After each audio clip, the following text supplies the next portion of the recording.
Good morning সবাইকে। তো সকাল সকাল বৃষ্টিতে চলে এলাম এদেরকে খাওয়ানোর জন্য। এখানে তো দেখতে পাচ্ছি না, এই দেখুন এদিকে চলে এসছে ও।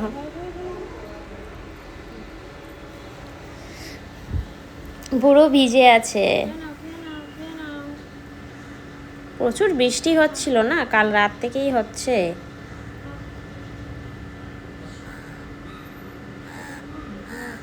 দেখুন বেশ ভালো বৃষ্টি এখনো হচ্ছে।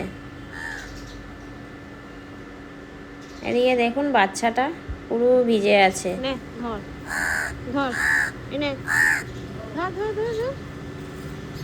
ক্যাচ নিয়ে নিচ্ছে, দেখলেন দেখলেন খুব সুন্দর ক্যাচ নেয় ও।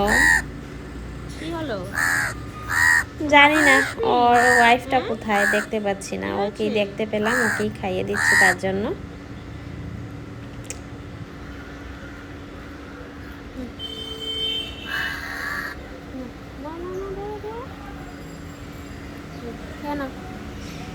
যাই আর থাকবো না বেশিক্ষণ, অনেকটা বৃষ্টি হচ্ছে, চলে যাব এক্ষুনি। ভিডিওটা ভালো লাগলে লাইক কমেন্ট করে দেবেন।